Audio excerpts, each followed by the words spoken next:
That's, that sound may not mean much to most people, but for me, it meant everything.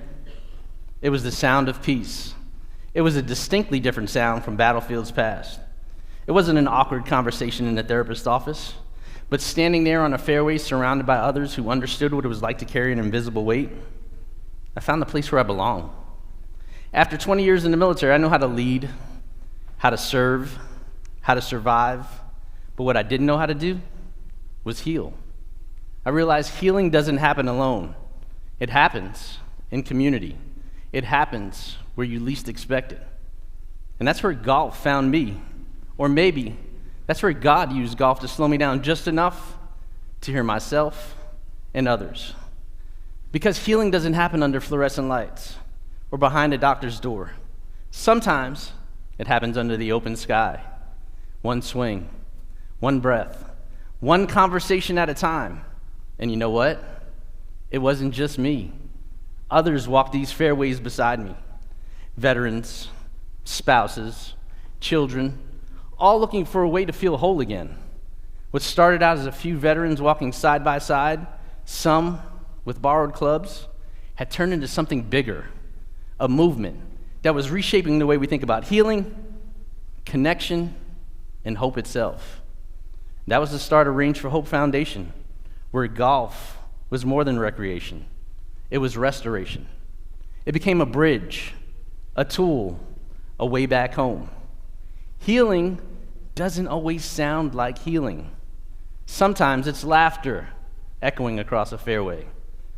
Sometimes it's a veteran telling a family member slowing down your swing will help slow down your mind too. At Range Fore Hope, we realized something critical. Healing wasn't just for the veteran.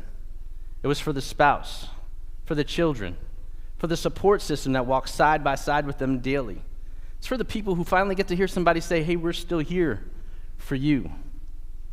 The fairways became more than grass. It was a sanctuary for reconnection, a classroom for patience, a safe space where people rediscovered presence with each other and with themselves. There was a military spouse who attended one of our family clinics, reluctantly, if I may add. She told me, golf's always been his thing. I'm just here to watch. So I handed her a golf club and simply said, give it a try, as I walked off. By the end of the session, she wasn't watching anymore. She was playing. We had a chance to catch up afterwards, and that's when she shared with me, for the first time ever, she didn't feel like she was standing on the sideline of his healing, and she now understood how golf and herself were an integral part of his healing process. Sometimes the most powerful form of healing isn't happening to someone, it's happening with someone. Shared presence, shared effort, shared joy. That's what Range Fore Hope's all about, bringing families back together and rebuilding connections. I'll never forget a father and son hadn't felt connected in years. The father, a veteran, carried things he never shared. The son carried resentment he never understood. But on the range that day, something changed. They began to talk, not about the past, but about the swing. And in those quiet moments between each swing, by the 9th hole, the conversation had shifted. They weren't talking about golf anymore. They were talking about life, forgiveness, and second chances. That wasn't just a golf lesson that happened that day. That was a family rebuilding, one swing at a time. Because the game isn't the goal, the connection is. And at Range Fore Hope, our connections are the pathways for healing.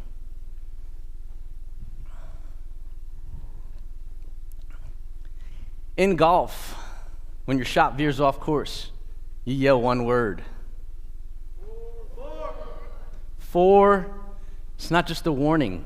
It's a call. It's a way of saying, hey, look out. Watch yourself. I care about you. But what happens when we're in the line of fire and life's chaos is coming right for us? Trauma, loss, isolation, and we're too scared or too proud to yell for ourselves. At Range Fore Hope, we teach that calling out, asking for help, it's not weakness. It's wisdom. It's courage. It's community in action. Because when you yell for, what you're really saying is, hey, I need you. I can't do this alone. And what you're looking for in response is, I got you. That's where transformation begins. That's what change makers do. They don't stand silently on the tee box. They call out. They show up. They change the course, not only of their swing, but of their community. We thought we were teaching golf. Turns out, golf was teaching us. It taught us that progress doesn't always look like a straight shot down the fairway. Growth often happens all along the golf course, including in the rough. In patience, grace, and humility, our muscles we strengthen one swing at a time. It taught us how to listen more than we talk, how to lead with compassion instead of ego, how to rebuild trust with ourselves and with each other. Every swing, every laugh, every shared moment was a pathway for hope, a reminder that healing's a team sport, and we're all a part of the same foursome. Change makers, they don't wait for the right moment. They create it. And maybe, just maybe, the most powerful thing that you could learn to do today is learn to yell for. Because when you yell for, what you're really saying is, hey, I see you. You're not alone. You matter. Maybe it's someone in your family, someone in your community, someone in your workplace that's silently waiting for you to make that specific call. So be that person. Be the one who steps up. Be the one who steadies someone's swing. Be the one who changes their course, whether it's a spouse, a child, or maybe it's someone you just met. Be the four that lets them know they're not alone. Because my service didn't end when the uniform came off. And service doesn't require a uniform at all. Community isn't built on programs alone. It's built by people who consistently choose to show up, lead with compassion, and invest in something that's bigger than themselves. This world doesn't need more players. It needs more change makers. What this world needs is you. Thank you.